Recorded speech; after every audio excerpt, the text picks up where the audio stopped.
Salut et bienvenue pour cette nouvelle vidéo. Aujourd'hui, on se retrouve une fois de plus sur mon balcon et je vais te présenter mon livre préféré qui est Les 7 habitudes des gens les plus effectifs. Je t'en ai déjà parlé dans cette vidéo où je t'ai montré mes 3 livres préférés qui m'ont le plus influencé. Aujourd'hui, je vais te faire un court résumé de ce livre, Les 7 habitudes qui vont influencer les gens vraiment à devenir meilleurs. On va tout de suite commencer par la première habitude. Alors, on va commencer avec les 3 premières habitudes du livre qui sont axées sur ta personne, sur toi-même. Moi, j'ai lu ce livre en anglais, du coup, je vais essayer de traduire le mieux que je peux. La première habitude, c'est être proactif. Qu'est-ce que ça signifie ou qu'est-ce qui décrit dans ce livre par rapport à ça? C'est simplement que c'est toi qui décides et c'est toi qui fais le premier pas surtout. Tu as l'influence à l'intérieur de toi de réagir aux différentes situations de ta journée. C'est-à-dire que s'il y a quelque chose de mauvais qui se passe, c'est toi qui décides comment tu réagis, si tu réagis d'une manière positive ou si tu réagis d'une manière négative. Et c'est toi qui décides avec quelle humeur tu vas sortir de la maison. Et c'est une habitude qui est géniale de vraiment se dire je suis de bonne humeur, je vais avoir une super journée, je vais aller discuter vers le collègue pour changer, pour avancer dans la bonne direction. Moi, par exemple, je me lance ces défis qui sont difficiles. C'est tout l'habitude numéro 1, être proactif. L'habitude numéro 2 est vraiment géniale, c'est commence avec la fin en tête. Ça veut dire que quand tu veux commencer un nouveau projet ou tu veux te lancer dans quoi que ce soit, c'est dans ta vie, que ce soit avec une relation ou que ce soit au travail ou alors dans le monde du sport, tu veux commencer avec qu'est-ce qu'il y a à la fin et ça va t'aider à te gravir les échelons et à te donner une idée du tout. C'est une super idée quand tu as des gros objectifs de te dire ok, je ferme les yeux, je médite, etc. Comment tu veux, sur comment sera la fin pour avoir un meilleur départ et une vision qui est plus claire. Ça vaut la peine de prendre quelques minutes au début pour clarifier ta vision que tu auras à la fin.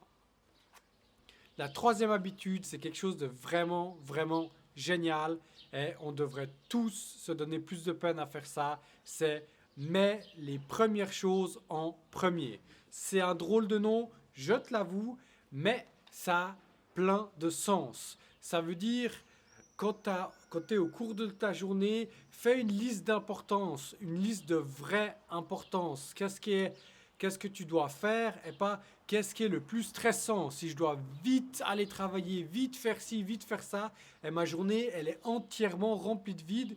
Ou alors si je fais les choses qui sont vraiment importantes, comme appeler les gens que tu dois appeler, aller voir les gens que tu dois voir, ou faire différentes tâches. Moi, par exemple, je suis le premier à devenir extrêmement créatif quand c'est le moment de ranger. Là, tout d'un coup, il y a plein de choses urgentes à faire. Même les trucs que je voulais pas faire, tout d'un coup, ils deviennent super urgents quand c'est le moment de passer l'aspirateur. Alors là, c'est important de mettre les premières choses en premier. Super habitude à avoir. Maintenant, on passe aux 3 habitudes suivantes. Ces habitudes sont les habitudes de groupe, c'est-à-dire toi, comment tu réagis avec des autres gens, que ce soit ta famille, tes amis, ton cadre de travail, etc., n'importe qui. Et la première habitude, c'est pense gagnant-gagnant. Ça, c'est quelque chose aussi de très spécial quand on n'a pas l'habitude. C'est vraiment de se dire, quand je vais par exemple en tant que vendeur, je vais expliquer quelque chose ou je vais vendre un produit, il doit m'apporter quelque chose, apporter quelque chose au client. Tout le monde gagne. Quand tu veux faire un projet avec ton partenaire, ta partenaire, pensez gagnant-gagnant. C'est-à-dire que elle en a quelque chose et toi, ça t'apporte aussi quelque chose. Tout le monde gagne. Il y a d'autres méthodes. Il y a gagnant-perdant. C'est quand on doit faire un trop gros compromis d'un côté. Et des fois, il y a perdant-perdant. Des fois, dans des divorces, c'est perdant-perdant. Il n'y a personne qui gagne. C'est bon pour personne. Alors pense gagnant-gagnant et ça va vraiment énormément t'aider. Moi, ça m'a énormément amélioré mon quotidien de vie, spécialement avec mon épouse. C'est parti pour l'habitude numéro 5. Et cette habitude, c'est, je pense, la plus dure de toutes. Est-ce que tu es prêt? C'est tout simplement, essaye de comprendre avant de vouloir être compris. Rien de plus. Je crois que dans chaque discussion qu'on a au cours de la journée, on devrait passer un peu plus de temps à essayer de comprendre l'autre avant de vouloir expliquer notre sujet. Moi, j'ai passé énormément de discussions dans ma vie où on essaye de pousser son avis, c'est mon avis, c'est moi qui ai raison, je veux avoir raison, à la place de simplement prendre le temps d'écouter l'autre et non seulement de l'écouter, mais d'essayer de le comprendre. Pour moi, c'est l'habitude la plus difficile de toutes parce qu'il faut se dire, maintenant, je la boucle, je t'écoute et je me donne la peine pour me mettre dans tes chaussures et j'essaie de te comprendre. Super habitude à entraîner pendant toute une vie.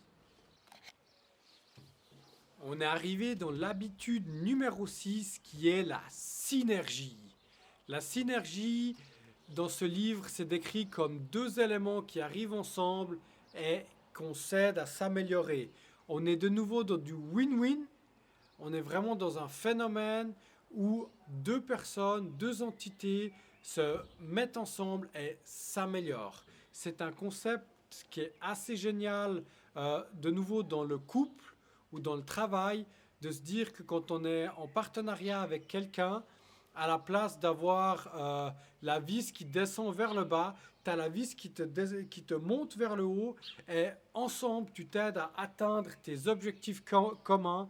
Et c'est un super concept, aussi plutôt difficile, mais quand tu penses win-win dans l'habitude numéro 4 et tu te mets à écouter l'autre, c'est beaucoup plus facile d'avoir ce phénomène de synergie et qui est quelque chose de sensationnel quand tu arrives à l'atteindre, ne serait-ce qu'un petit peu, parce que très vite, ça a un effet échelle et tu vas t'améliorer énormément dans certaines situations de vie. On est arrivé à l'habitude numéro 7. Celle-ci, moi, quand je suis arrivé et puis que je l'ai lu, je me suis dit, c'est toute notre vie qu'on essaye de faire ça, puis qu'on essaye de s'améliorer dans ce genre de situation, mais on l'oublie, souvent on l'oublie, et c'est tout simple, c'est simplement aiguiser la scie. Qu'est-ce que ça veut dire? Ça veut dire s'améliorer personnellement. Il faut t'imaginer, dans le livre, ils mettent cette image d'un bûcheron avec une scie qui est plus aiguisée, rien du tout, qui essaye de scier son arbre, et puis qui est là pendant des heures et des heures et des heures, et puis qui n'arrive pas au bout de son arbre, et il y a son collègue qui vient et qui dit mais prends 5 minutes pour aiguiser ta scie, puis il dit ça va pas, j'ai pas le temps, je dois bosser moi. Puis il continue, et puis il n'avance pas. Et ça, je trouve que c'est une super image pour se dire, mais des fois, tu as meilleur temps de prendre 5, 10 minutes, 15 minutes, 1 heure, 2 heures, 5 heures, 1 ou 2 jours pour t'améliorer, t'entraîner, apprendre quelque chose de nouveau, aiguiser la scie, et puis après, tu couperas ton arbre en un rien de temps. Ça, c'est surtout moi j'y pense dans le cadre du travail, parce que des fois, on a des paliers, des choses qui se deviennent plus compliquées dans le monde du travail, et à la place de se prendre quelques heures pour se réaméliorer, des fois ça peut être quelques jours aussi, on s'entête et on n'avance pas. Alors n'oubliez pas d'aiguiser votre scie, et c'est ce que je fais moi de nouveau avec ces vidéos, avec ce livre des 7 habitudes, et je te conseille de le lire, absolument. Je te souhaite une super, super journée. N'oublie pas de faire ces habitudes et on se voit demain pour la prochaine vidéo. Ciao!